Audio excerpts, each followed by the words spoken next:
In terms of outward appearances, there is something noticeable about people who have reached a high level of spiritual awareness.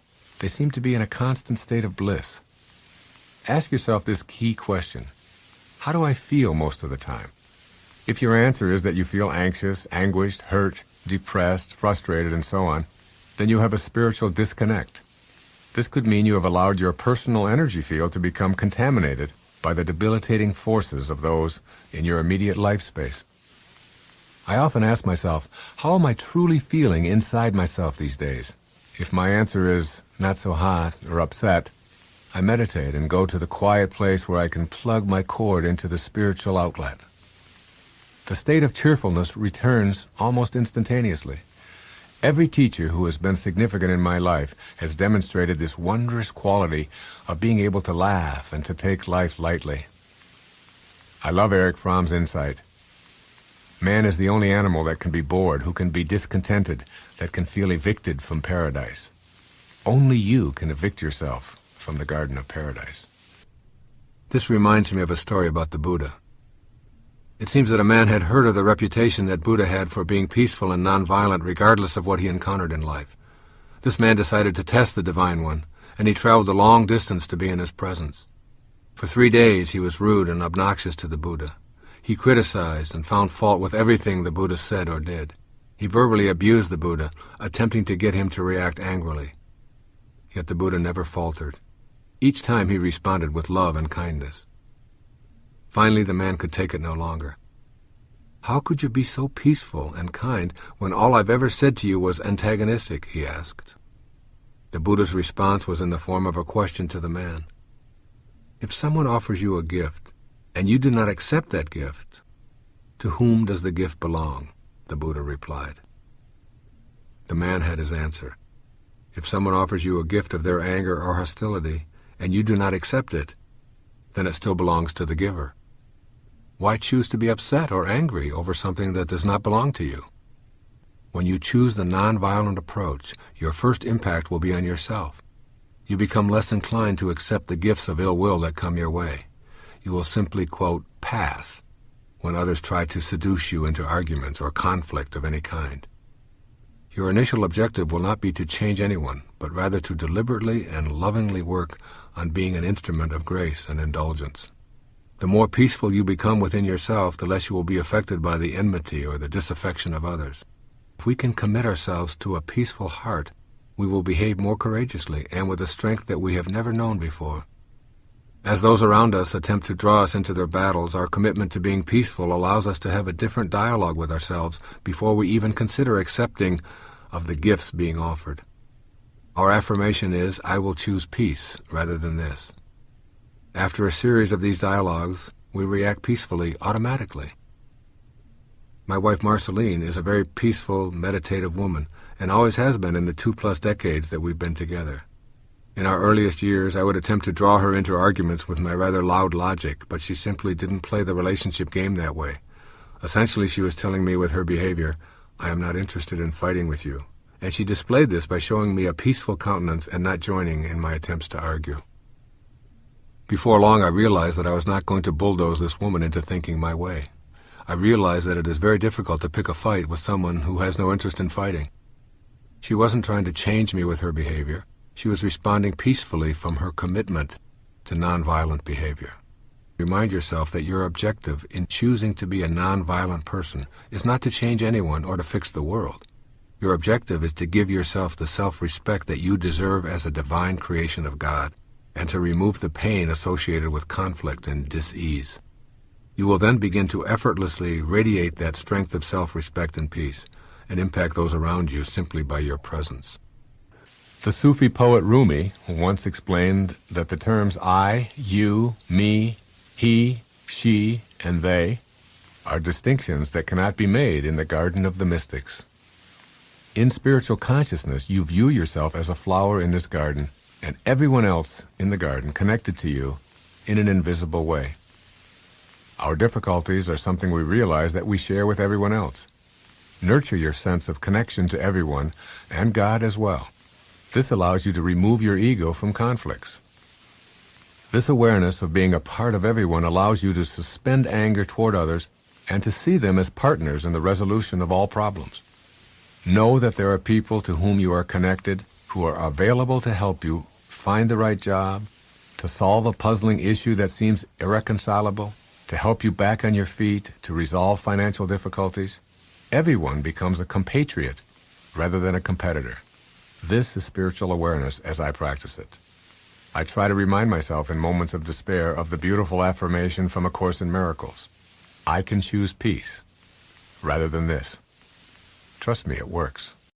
My dear, wonderful friends, tonight I shall share with you the most powerful secret in all of creation. How to speak to yourself in a way that will completely transform your world in just 3 days. Not in 3 months, not in 3 years, but in 3 days. For you see, the power of your inner conversation is absolute, and it is the only true creative power in the universe. Now, when I tell you to talk to yourself, I am not speaking of the idle chatter that most engage in throughout their day. I speak of that inner conversation that is deliberate, conscious, and aligned with your desired state. For your inner conversation is your consciousness externalized, and your consciousness is God. Consider the words of Scripture. In the beginning was the Word. These words are not speaking of some external deity's utterance. They speak of your inner word, your inner conversation. For you are the operant power, and your inner conversation is the word that creates all things. Many of you come to me asking, Wayne, how long must I wait to see my desires manifest? And I tell you now, give yourself 3 days of proper inner conversation, and you will see your world begin to transform. For 3 is the number of completion in Scripture. And when you maintain the proper inner conversation for 3 days, you set in motion forces beyond your current understanding. Let me share with you exactly how to conduct this inner conversation. First, you must understand that your inner conversation must be from the end. You do not speak of what you want to be true. You speak as though what you desire is already true. This is the great secret that most of the world has missed. When you wake in the morning of your first day, your inner conversation must be from the state of your wish fulfilled. If you desire wealth, your inner conversation must be that of a wealthy person. If you desire health, your inner conversation must be that of a healthy person. If you desire love, your inner conversation must be that of someone who is deeply loved. But then this is crucial. Your inner conversation must feel natural. It must not be strained or forced, for feeling is the secret. And your inner conversation must be accompanied by the feeling of naturalness. Let me give you a perfect example from Scripture. When David spoke to Goliath, his inner conversation was not, I hope I can win or I will try my best. His inner conversation was from the state of victory already achieved. This is why he could say with complete conviction, this day will the Lord deliver thee into mine hand. Now, for these 3 days, you must guard your inner conversation as though your life depends upon it, because it does. Every time you catch yourself engaging in inner conversation that contradicts your desired state, you must immediately revise it. This is not a suggestion. This is a command if you wish to see your world transform. Consider this. Every outer conversation you have is first an inner conversation. Every relationship you have is first an inner conversation. Every circumstance in your life is first an inner conversation. Therefore, by changing your inner conversation for just 3 days, you literally change the entire substance from which your world is created. Let me tell you how to structure your inner conversation throughout these 3 days. In the morning, your first inner words must be from the state of your wish fulfilled before you open your eyes, before you move a muscle. Engage in the inner conversation of the person you wish to be. If you desire wealth, your inner conversation might be, I am so grateful for my abundant life. Money flows to me easily and continuously. I am surrounded by prosperity. But remember, these words must not be mere affirmations. They must be spoken with the feeling of knowing that they are already true. Throughout your day, your inner conversation must maintain the same level of conviction. When challenges arise, and they will arise, your inner conversation must remain steadfast.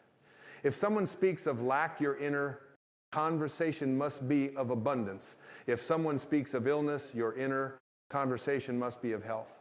This is where most fail in their attempt to change their world. They allow their inner conversation to be pulled into the current circumstances rather than maintaining the conversation of their desired state. But I tell you now, circumstances have no power over your inner conversation unless you give them that power. For these 3 days, you must be relentless in maintaining your new inner conversation. When you walk down the street, your inner conversation must be from your desired state. When you eat your meals, your inner conversation must be from your desired state. When you prepare for sleep, your inner conversation must be from your desired state.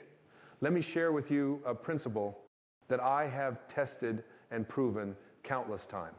Your inner conversation is the only reality. Everything else, absolutely everything, is a shadow of your inner conversation pushed out. Therefore, when you maintain the proper inner conversation for 3 days, you literally create a new world. Many of you may be thinking, but Wayne, 3 days seems too short a time to change my entire world. Let me remind you of the story of Jonah. How long was he in the belly of the whale? 3 days. And after 3 days, he was transformed, and his world was transformed. This is not coincidence, my dear friends. This is law. 3 days of proper inner conversation is all that is required to set in motion the forces that will transform your world. But these must be 3 complete days, not 3 days of wavering between states. During these 3 days, you must guard your inner conversation, not just in your waking hours, but as you fall asleep. For the last inner conversation you have before sleep is particularly powerful. It continues to echo through your subconscious mind throughout your sleep. Therefore, as you prepare for sleep during these 3 days, your inner conversation must be perfectly aligned with your desired state. If you desire a successful business, your inner conversation might be, I am so grateful for my thriving business. My customers are delighted with our services. Profits increase continuously. But remember, and this is crucial, your inner conversation must be accompanied by the feeling of naturalness. It must feel as natural to have this conversation as it feels to speak of what you had for breakfast. This is where the power lies, not in the words themselves, but in the feeling of naturalness that accompanies them.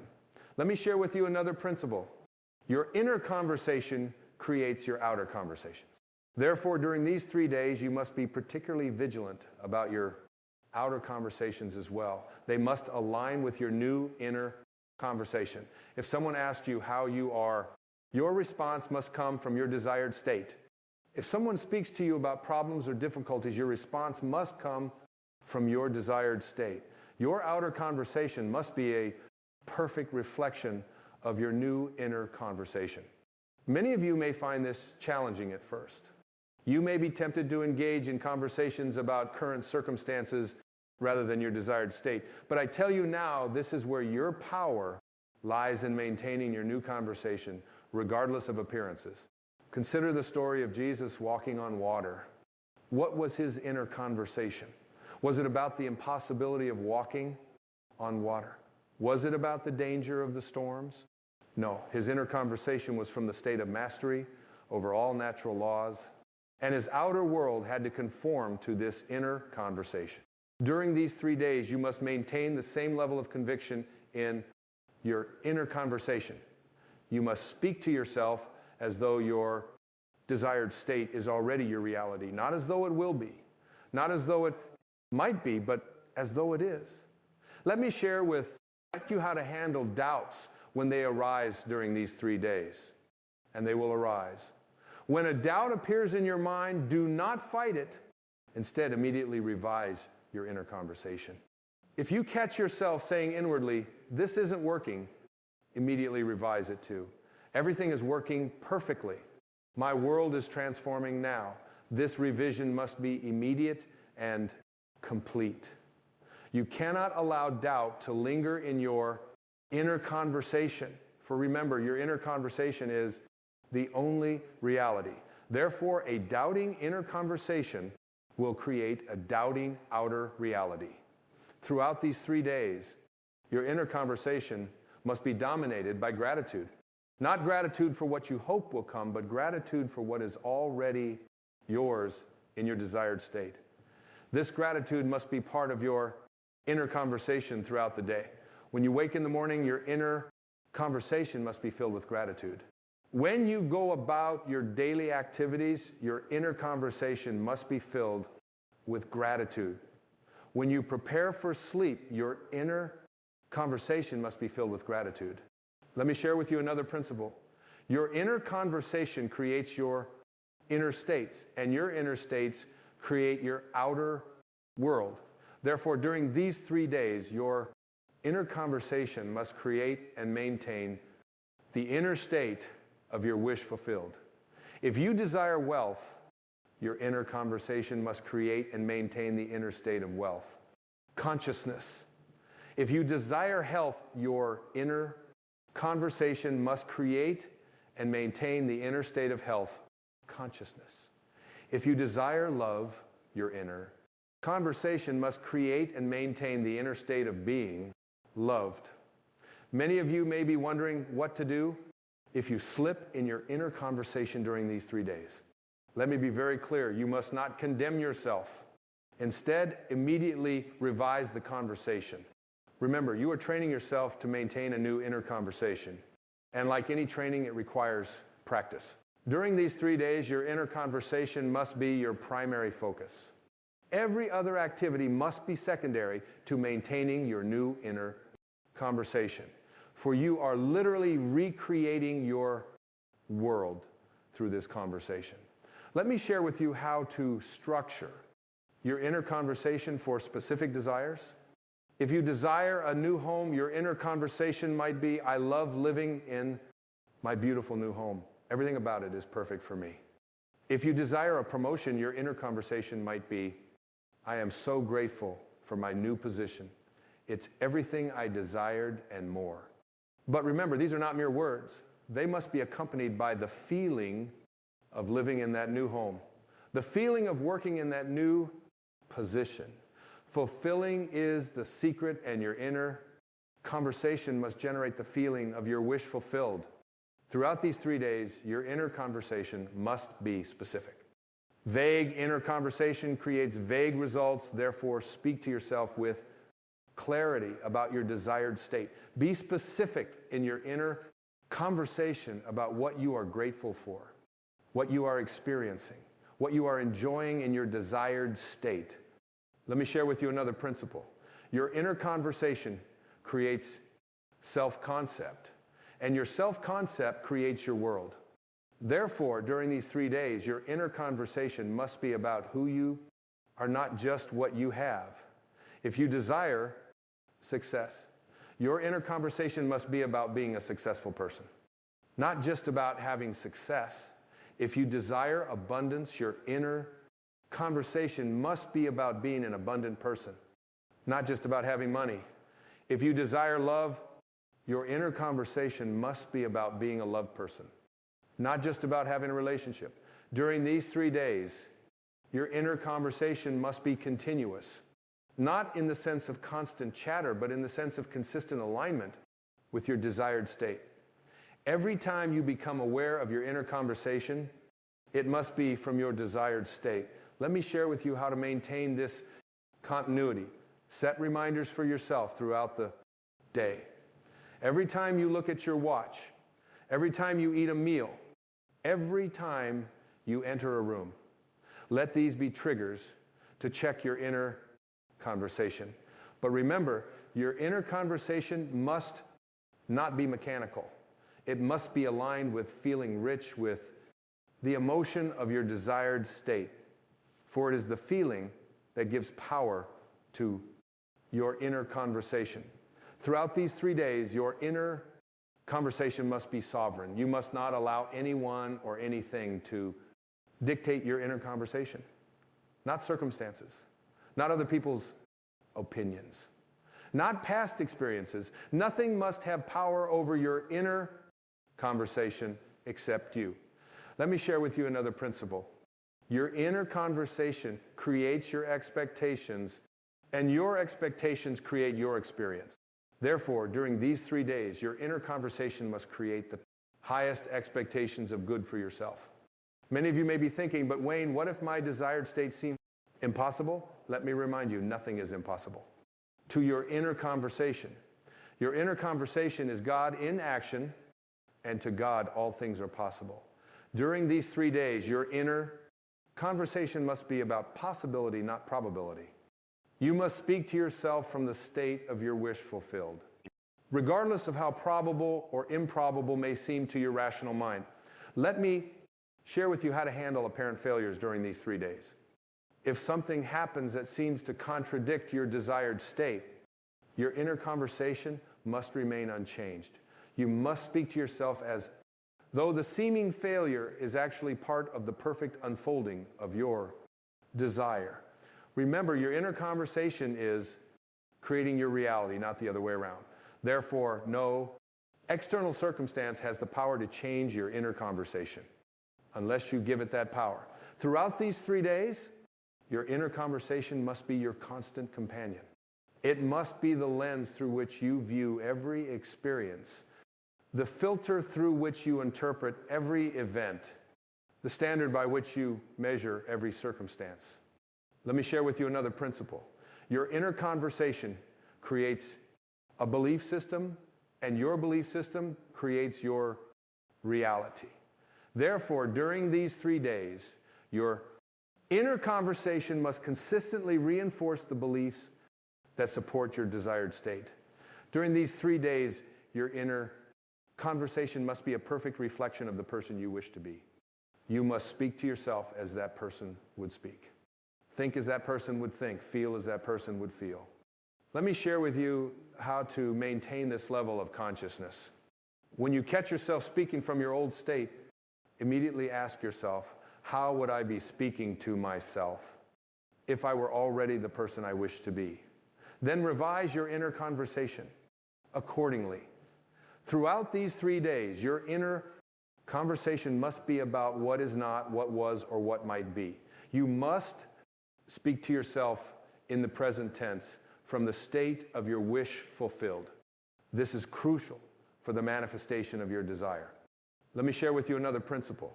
Your inner conversation creates future, but it does so by creating your present. Therefore, during these 3 days, your inner conversation must make your desired future your present reality. Many of you may be wondering what will happen after these 3 days. Let me tell you, if you have maintained the proper inner conversation for 3 days, you will have set in motion forces that must result in the manifestation of your desire. During these 3 days, your inner conversation must be your primary tool for creation. Every other method, every other technique, every other approach must be secondary to maintaining your new inner conversation. Let me share with you how to know if your inner conversation is correct. If it feels natural, if it feels real, if it feels true, even in the face of contrary evidence, then your inner conversation is correct. Throughout these 3 days, your inner conversation must be protected like a precious jewel.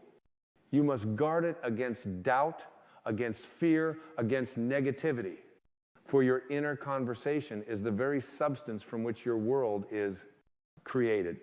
Let me share with you another principle. Your inner conversation creates a relationship with yourself, and your relationship with yourself creates all other relationships. Therefore, during these 3 days, your inner conversation must reflect the highest, most loving relationship with yourself. During these 3 days, your inner conversation must be your sacred practice. You must treat it with the same reverence that a priest treats his prayers, that a scientist treats his experiments, that an artist treats his creations. let me share with you how to maintain this level of devotion. See your inner conversation as your direct connection to the creative power of the universe. For that is exactly what it is, your consciousness in action creating your world. Throughout these 3 days, your inner conversation must be your constant reminder of who you really are, the operant power in your world, the creator of reality, the God of your uniqueness. And that, my dear friends, is how you must talk to yourself for 3 days if you wish to transform your world. Not sometimes, not occasionally, but consistently, continuously, constantly. For your inner conversation is the Word of God in action, and it cannot return void. Remember this, your world is your inner conversation pushed out. Therefore, guard your inner conversation for these 3 days, as though your life depends upon it, because it does. So what will you do with this knowledge? Will you continue with your old inner conversation, creating the same results you've always created? Or will you begin today, this moment, to maintain a new inner conversation that must create a new world? The choice is yours, but the law is absolute. Your inner conversation creates your reality. Therefore, speak to yourself for 3 days as though your desires are already fulfilled, and watch your world transform. That's the message I want to leave you tonight. Not because it's easy, but because it's true. Not because it's simple, but because it's powerful. Not because it's what you expected to hear, but because it's what you needed to hear. Remember, 3 days of proper inner conversation will transform your world every single time. And isn't that worth thinking about? There comes a moment in every life when the soul whispers softly at first that something isn't right, that despite the things you've gathered, the achievements you've counted, the steps you've followed, something remains untouched, unawakened, unfulfilled. Not because life has failed you, but because your thoughts have not yet remembered their power. You see, you are not merely a body moving through the world. You are a field of consciousness creating it. And the lens through which you look at the world, your thoughts, is not a passive reflection of life, but the very projector of its quality. What you think is not just commentary, it's alchemy. You don't see things as they are. You see things as you are through the stories you've chosen, through the meanings you've inherited, through the emotions you allow to linger like smoke in the chambers of your mind. Your outer world is always mirroring the dominant vibration of your inner world. And your thinking, moment by moment, is the tuning fork. The universe, being eternally impartial, says only this: as you believe, so shall it be done unto you. You are not what the world calls you. You are not your name, your title, your reputation, or your fears. You are the thinker behind the thoughts, the dreamer behind the mask, the awareness, watching it all unfold, and waiting, always waiting, for you to reclaim your authorship of this life. Most people never pause to wonder, who is doing the thinking in here? And where did these thoughts come from? They repeat patterns like a song stuck on repeat. Songs of lack, of worry, of comparison, of judgment. Never realizing that they are dancing to music, they never chose that their mind has become a house built by strangers, and now they live inside it, calling it truth. But thought is not fixed. It is fluid. It can be questioned, it can be healed, it can be elevated, and when it is, life itself begins to take a new shape. The quality of your life is not determined by the conditions you're in, but by the conversations you're having with yourself about those conditions. It's not the storm that breaks you. It's the belief that you cannot sail through it. Begin to listen, truly listen, to the voice that speaks just beneath the noise, the still, silent knowing that's always been with you. It doesn't shout, it doesn't panic, it doesn't echo the world's madness. It simply reminds you, you are not your thoughts.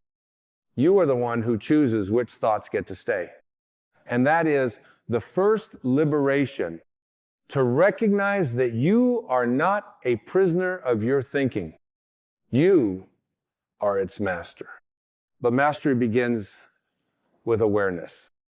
Every moment you catch yourself thinking a thought that limits you, a thought that shrinks your spirit or dim your light, is a holy moment, a spiritual opportunity.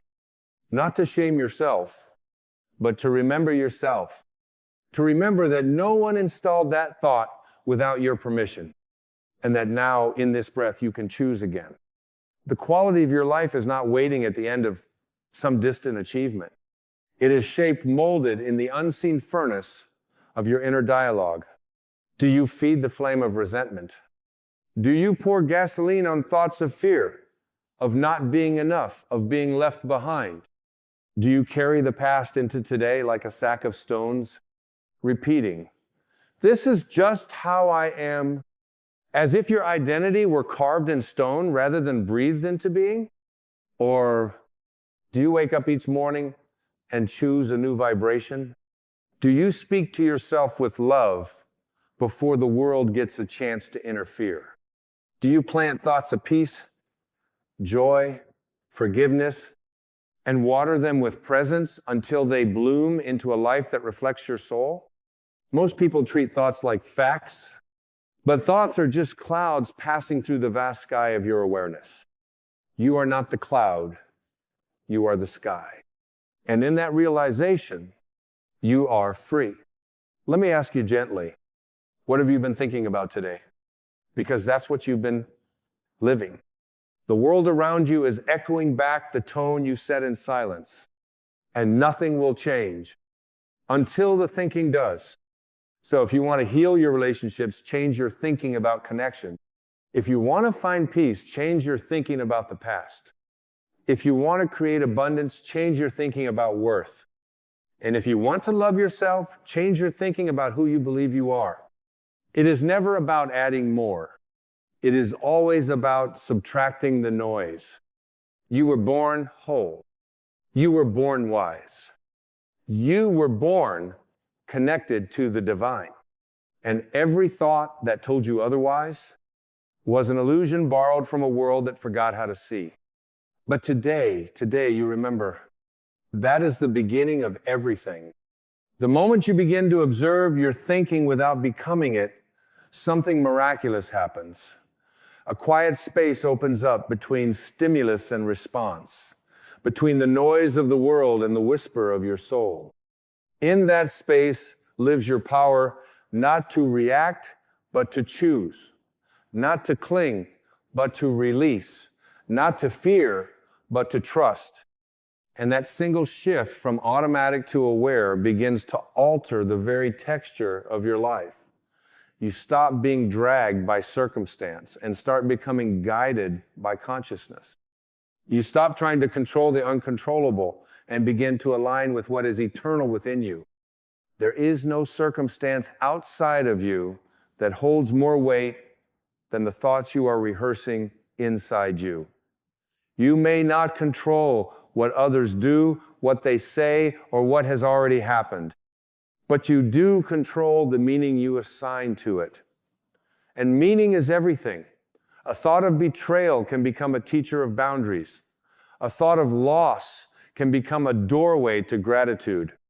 A thought of failure can become the seed of wisdom. It all depends on the thinker. We've been conditioned to believe that happiness is circumstantial, that peace is a destination, that worth must be proven. But none of that is true. It never was. The outer world is merely the shadow cast by the shape of your thoughts.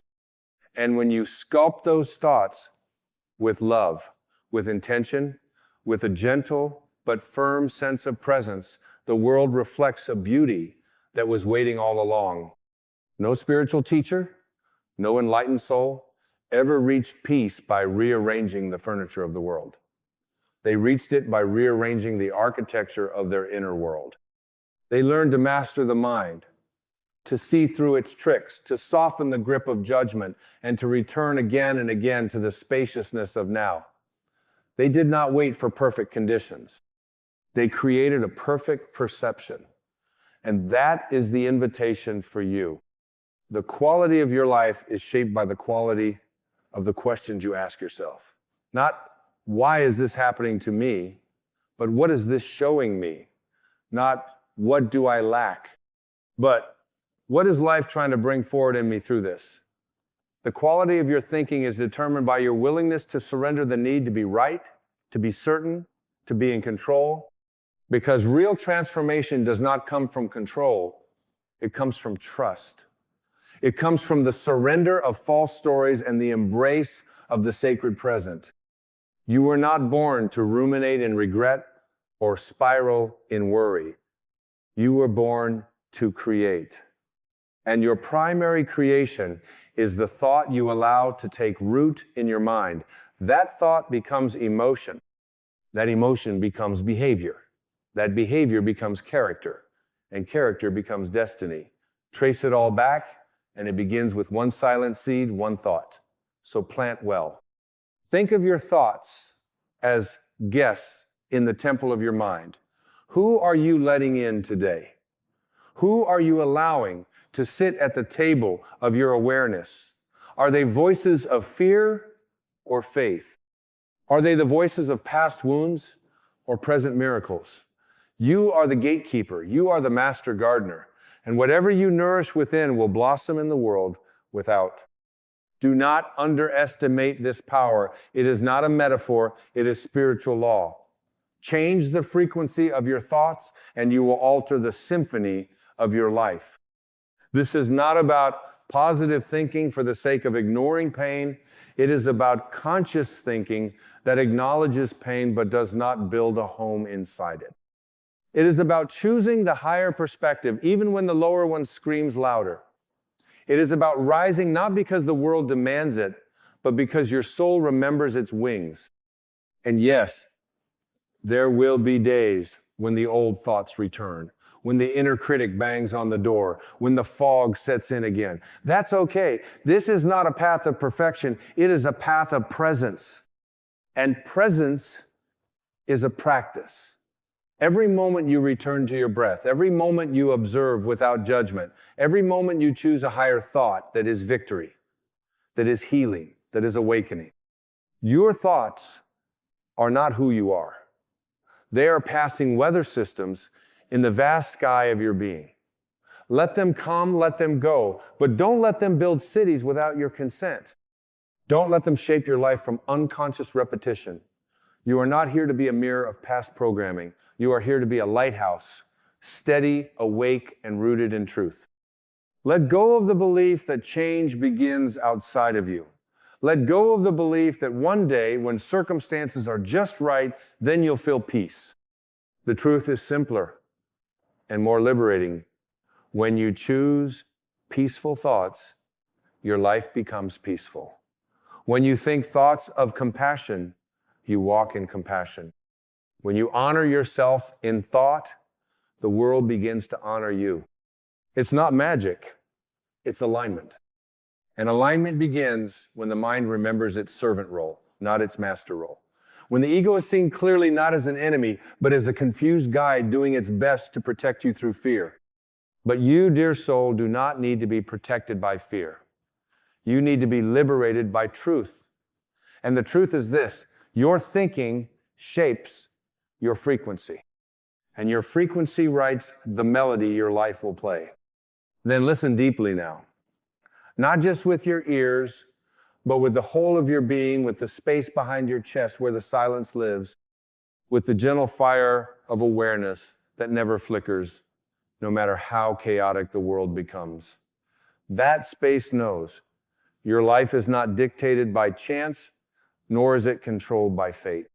It is directed by the silent compass of your attention, and your attention always flows in the direction of your thoughts.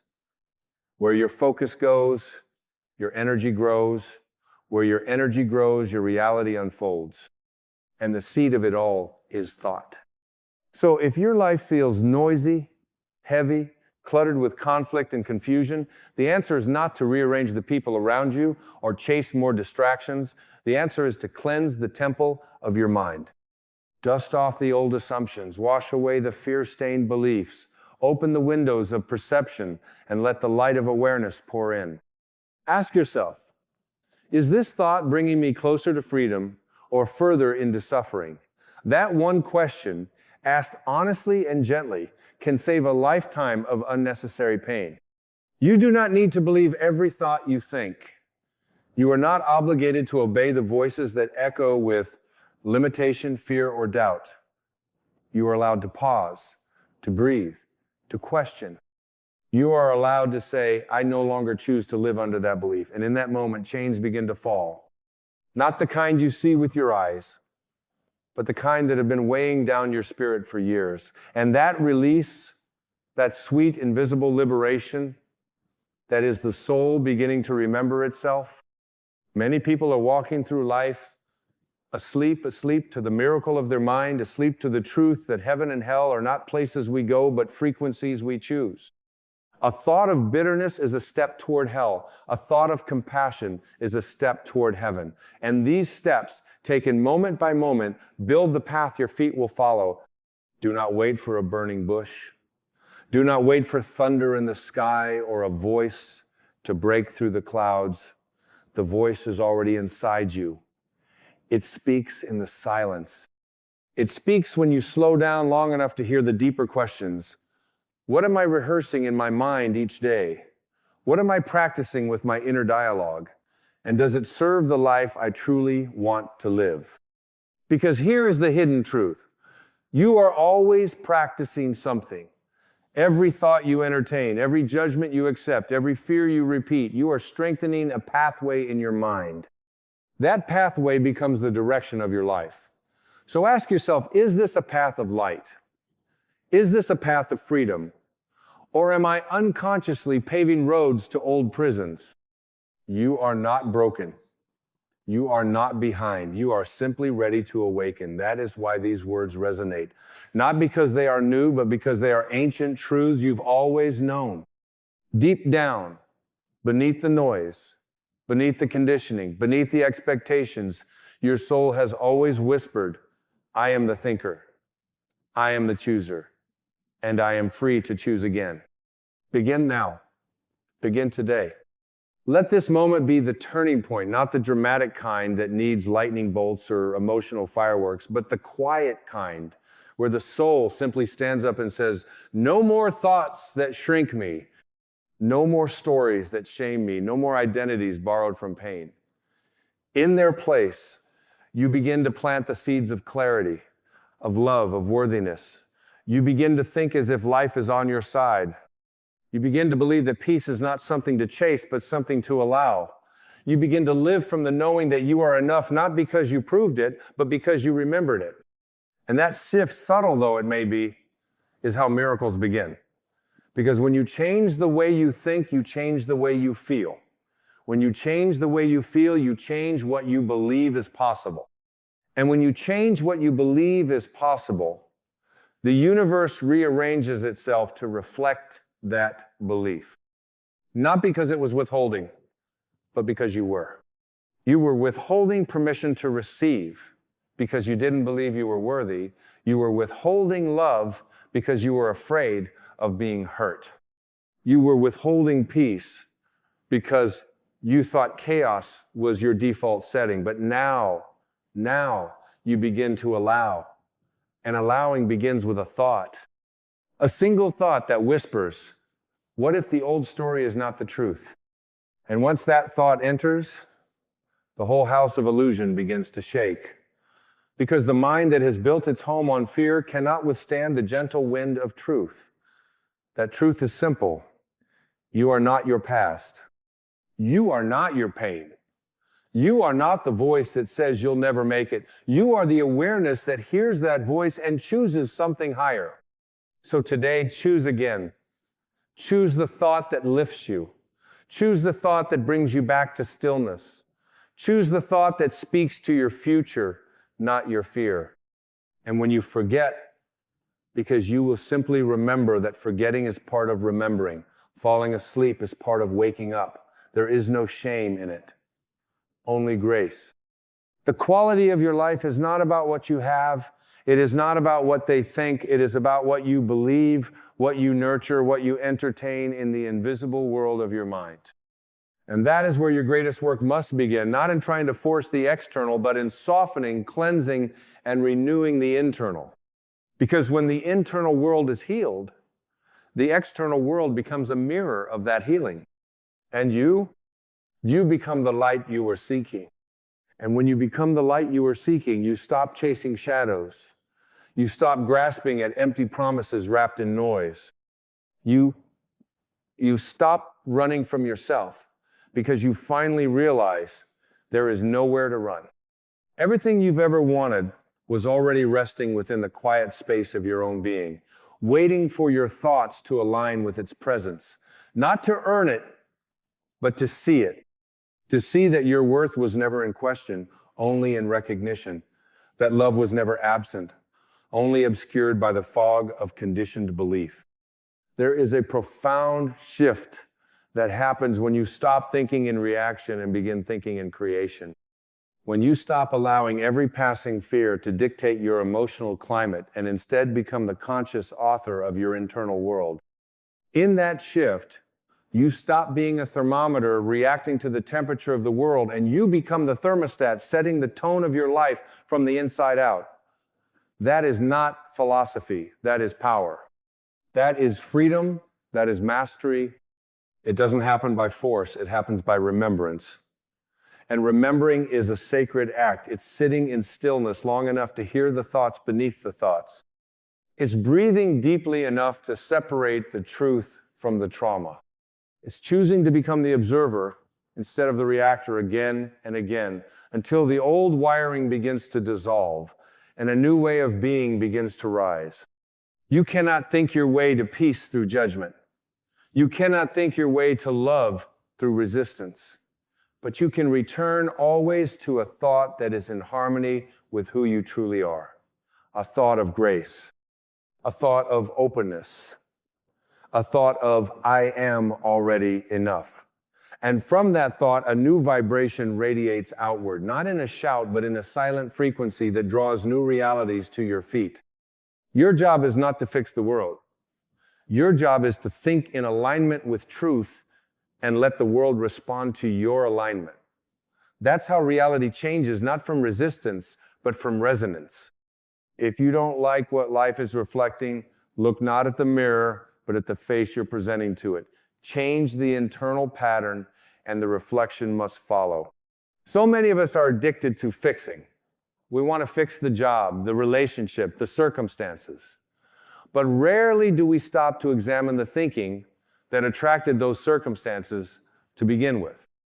And until that examination takes place, we find ourselves repeating the same storylines with different characters. Because the pattern was never out there, it was in here, in the thoughts we chose to believe, in the identities we wore like armor, in the narratives we never questioned. But now you see it. And with that seeing comes choice. And with choice comes healing. And with healing comes liberation. This is your turning point.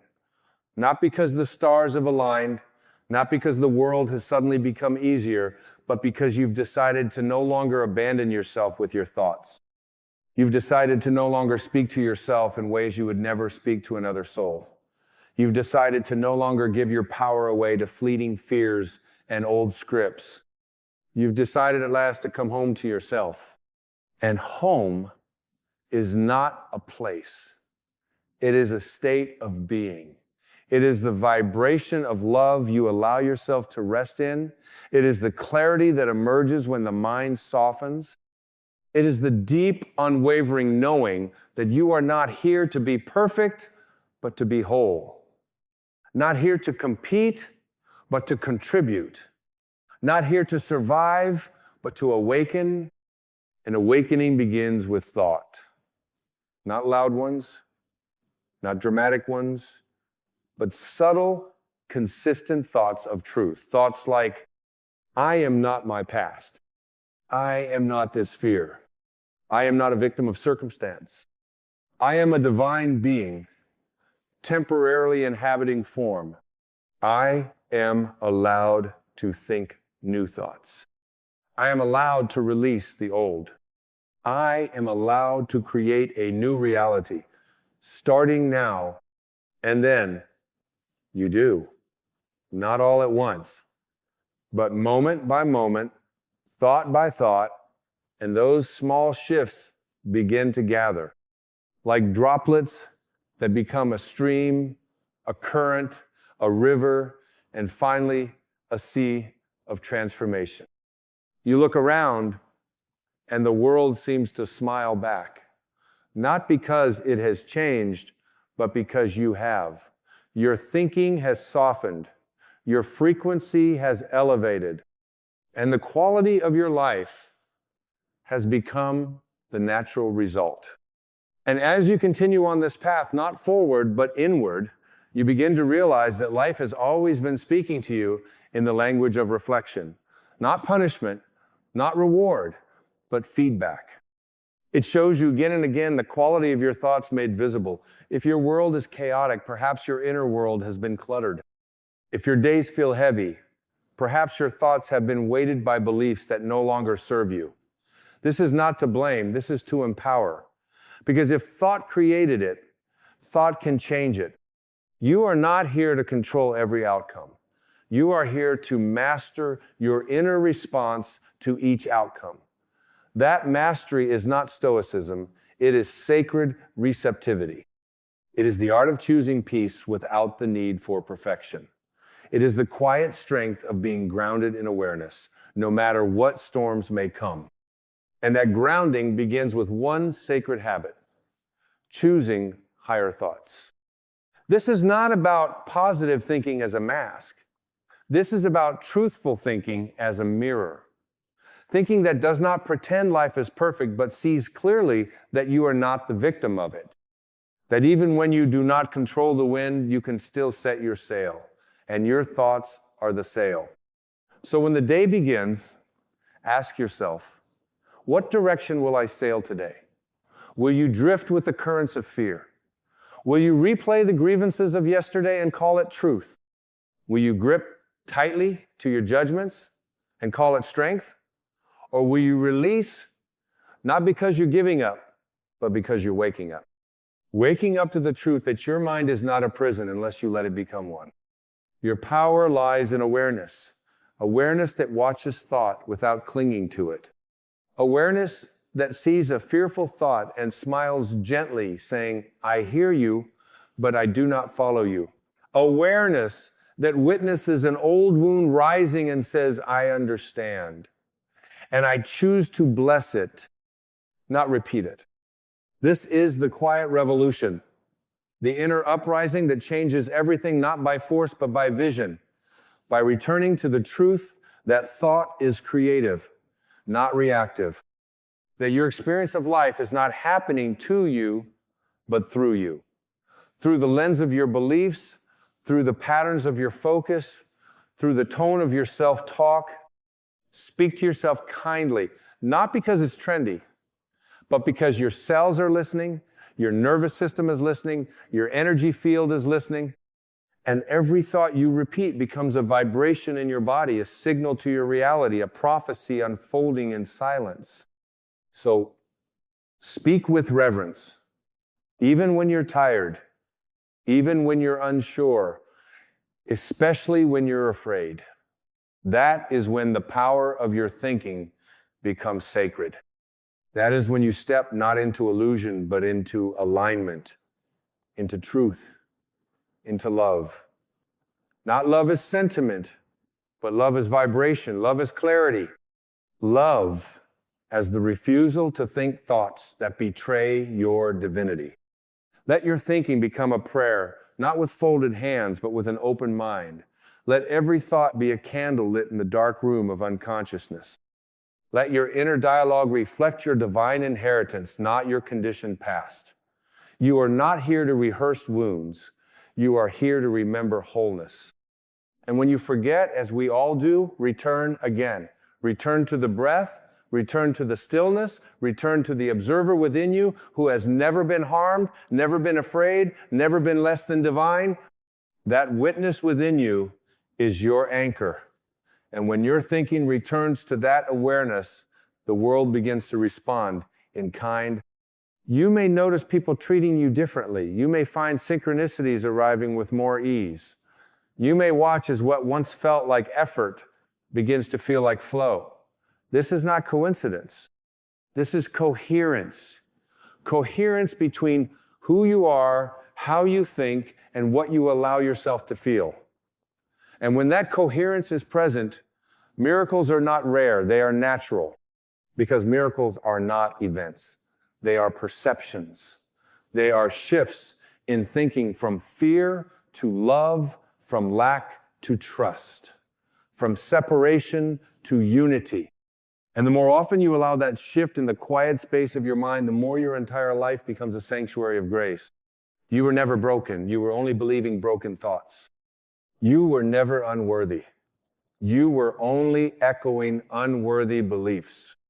You were never disconnected. You were only distracted. And now you remember. You remember that every thought is a paintbrush, and your life is the canvas. Paint with intention. Paint with vision. Paint with love.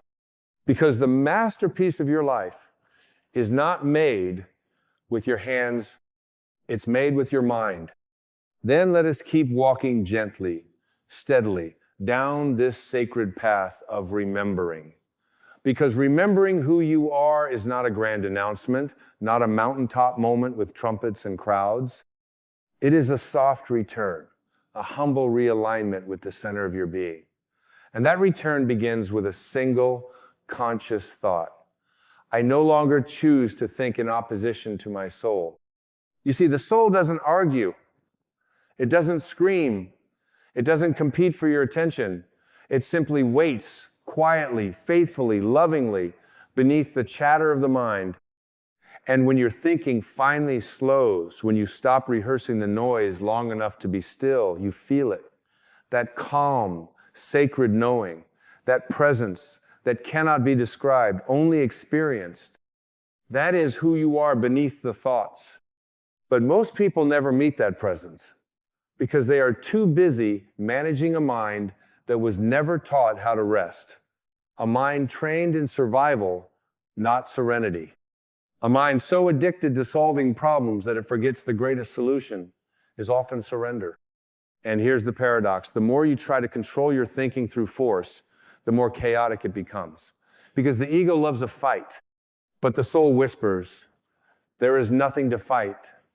There is only something to release. So release it. Release the idea that your thoughts define you. Release the belief that your worth must be earned. Release the illusion that peace is conditional. And in that releasing, you begin to rise, not with effort, but with ease. Because the heavy thoughts fall away, and what remains is light. And what is light always remembers how to rise. The quality of your life, beloved, is not about the things you can accumulate, not about the titles you can achieve, not even about the milestones you cross. The quality of your life is about the quality of your presence. And presence is the gift you give yourself when your thoughts no longer drag you away from the now. In this moment here, now there is no problem. There is only breath. There is only being. And there is the choice right here to think a thought that brings you closer to peace. A thought that opens the window rather than slams the door. A thought that loves instead of judges. A thought that forgives instead of punishes. A thought that lifts instead of locks. And yes, you are allowed to choose those thoughts, even when it's hard, especially when it's hard, because those are the moments that shape the landscape of your life. Anyone can think beautifully when things are easy, but to think lovingly in the face of fear, to think kindly when the world is cruel, To think abundantly when the bank account says otherwise, that is the true power of spiritual maturity. That is the fire of awakened thinking. That is the light that cannot be put out by circumstance. You are not your old reactions. You are not your unconscious habits. You are not your childhood programming. You are not your inner critic. You are not your inherited shame. You are not the wounds of your lineage. You are the sky that holds it all. You are the space between the thoughts. You are the stillness beneath the storm. And in that stillness, you are free. From this stillness, begin again. Begin thinking in the language of truth. I am here. I am whole. I am aligned. I am willing. I am enough. You don't need the world to agree with you to think in alignment with love. You don't need proof to think in alignment with abundance. You don't need apologies to think in alignment with forgiveness. The outer world does not need to shift first. You do. And once you do, the world, as if by divine reflection, follows. Not always instantly, not always in the ways you expect, but always faithfully, because your outer world is a delayed reflection of your inner devotion. So devote yourself to thoughts that heal, to thoughts that build, to thoughts that honor your sacredness. Devote yourself to thinking like someone who knows they are connected to Source, because you are. You always have been. No thought can sever that connection. But every thought can either obscure it or reveal it. Choose the thoughts that reveal. Choose the thoughts that set you free. Choose the thoughts that invite miracles. Because when the quality of your thinking rises, your whole life becomes a reflection of heaven lived on earth. And the door to that heaven is always unlocked. You simply need to think your way home. Then let us in, not with noise, but with a whisper, the kind that reaches deeper than any shout ever could. Your life is not waiting on the outside. It is blooming from the inside. You are not here to collect thoughts like trophies or chase perfection through the mind. You are here to think in alignment with the truth you already are. So pause, breathe, and remember, the quality of your life is the quality of the thoughts you nurture when no one else is listening. Choose thoughts that return you to peace. Choose thoughts that remember your wholeness. Choose thoughts that make room for grace. And when in doubt, choose love. Because the most powerful thought you will ever think is, I already am. And from that knowing, everything changes forever.